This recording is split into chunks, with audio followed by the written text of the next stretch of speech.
kabarnya Pak hari ini Pak?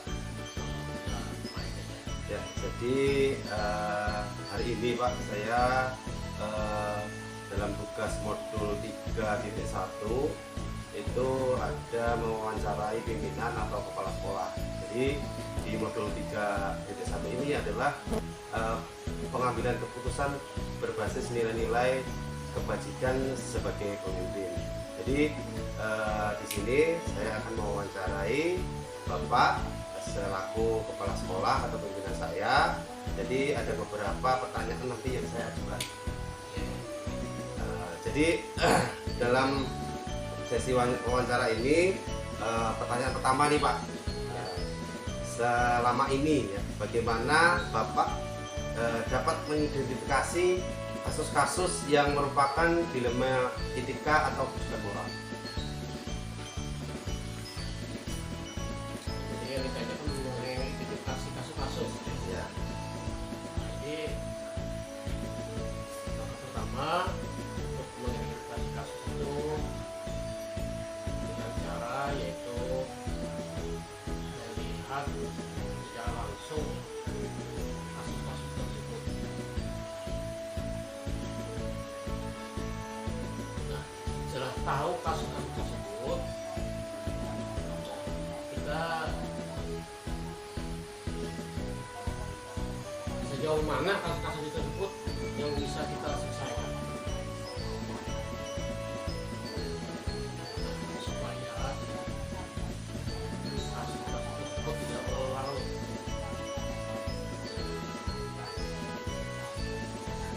Ya, itu tantangan pertama. Ya.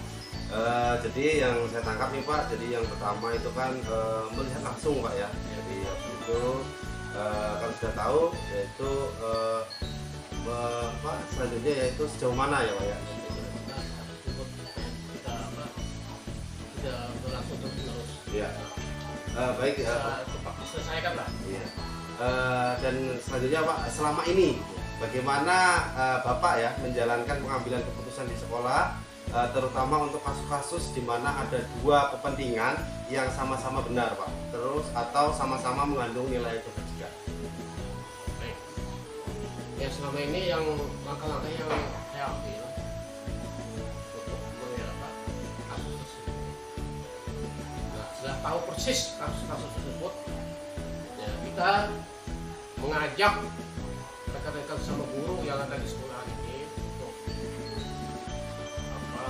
ikut andil dalam menyelesaikan kasus-kasus tersebut. Langkah apa? Langkah yang terbaik supaya kasus tersebut bisa teratasi. Yang pertama, itu yang guru. Yang kedua, mungkin kita undang juga komite. Nah, karena di sini komite juga wakil daripada orang tua. Nah, itu dua langkah itu. Baik Pak, langkah-langkah atau prosedur yang seperti apa yang bisa Bapak lakukan untuk selama ini?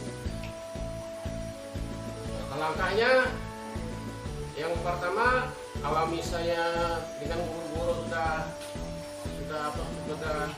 deal sama-sama mengokekan umpamanya tersebut, misalnya lewat suara orang tua, melibatkan sekolah, yang kedua isma. Itu langkah-langkah yang karena yang namanya kasus-kasus yang disekolahkan ada kaitannya dengan siswa, dengan guru, dengan orang tua. Jadi kalau semua itu terlibat, insya Allah bisa terselesaikan. Jadi yang saya tangkap Pak, jadi ada koordinasi tentang warga sekolah gitu Pak ya, dengan orang tua wali murid juga ada. Dan terus hal-hal apa saja yang selama ini Bapak anggap efektif dalam pengambilan keputusan pada kasus-kasus yang dilema etika? Bang, kalau untuk pengambilan keputusan kasus tersebut, langkah yang paling efektif itu adalah musyawarah. Karena dengan adanya musyawarah, baik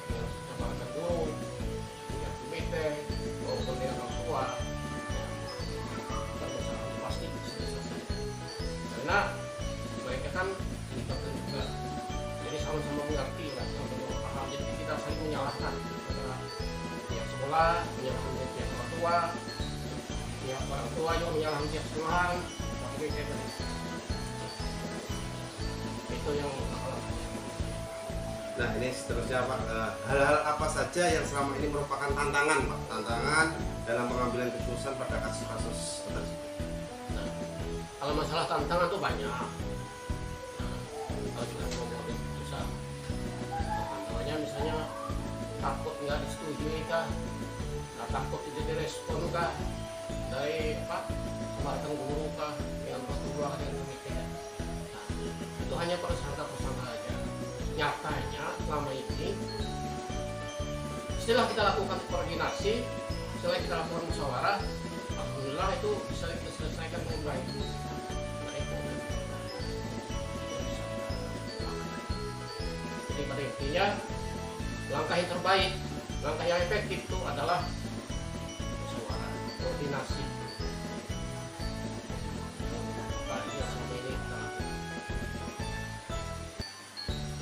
Oke, jadi selanjutnya Pak, apakah Bapak memiliki sebuah tatkala atau jadwal tertentu dalam sebuah penyelesaian kasus dilema etika? Apakah Bapak langsung menyelesaikan di tempat, ya, atau memiliki sebuah jadwal untuk menyelesaikan? Bentuk atau prosedur seperti apa yang Bapak jalani? Nah, saya kira kalau untuk menyelesaikan kasus atau masalah itu punya jadwal. Nah, kalau kita langsung menyelesaikan masalah, mungkin pihak-pihak yang kita libatkan itu mungkin tidak bisa, contoh makanya tersambung karena dia kerja, jadi kita ambil waktu yang mereka yang ada kesempatan lah untuk itu, jadi terjadwal lah dengan langkah pertama kita memberitahu umpamanya mungkin itu ya. Jadi yang saya tangkap Pak, jadi nanti mungkin perlu adanya agenda gitu Pak ya? Ya perlu ada agenda. Nah, terus koordinasi dari seluruh pihak gitu ya Pak ya. Dan selanjutnya Pak, adakah seseorang atau faktor yang selama ini mempermudah atau membantu Bapak dalam pengambilan keputusan dalam kasus-kasus dilema kita? Kalau masalah dilema kasusnya sebenarnya itu pasti ada yang termudah, terutama saran dari rekan-rekan kita sendiri. Itu perlu kita dengarkan.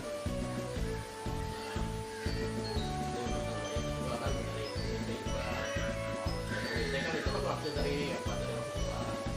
Ya perlu juga sebelum kita sampaikan ke masyarakat, kita perlu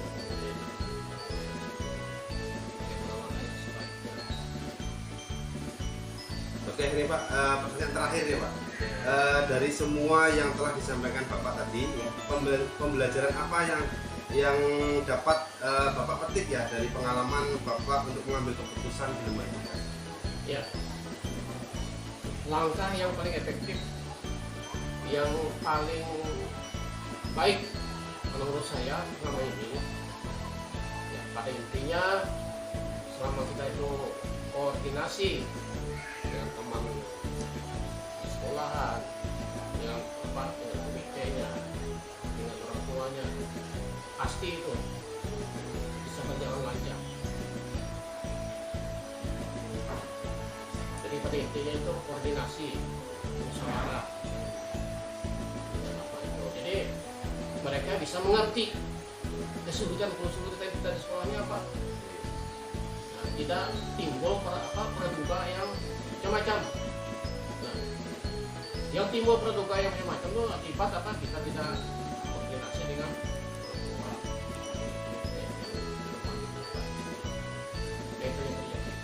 Jadi yang saya tangkap, jadi pengalaman yang Bapak ambil itu kan ya dari koordinasi ya Pak ya, selalu koordinasi dari semua pihak gitu Pak ya, agar tidak terjadi praduga gitu ya. Oke, terima kasih Pak atas wawancara hari ini ya.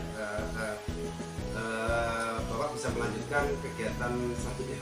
Oke, terima kasih Pak. Kalau gitu saya akhiri Pak. Assalamualaikum warahmatullahi wabarakatuh.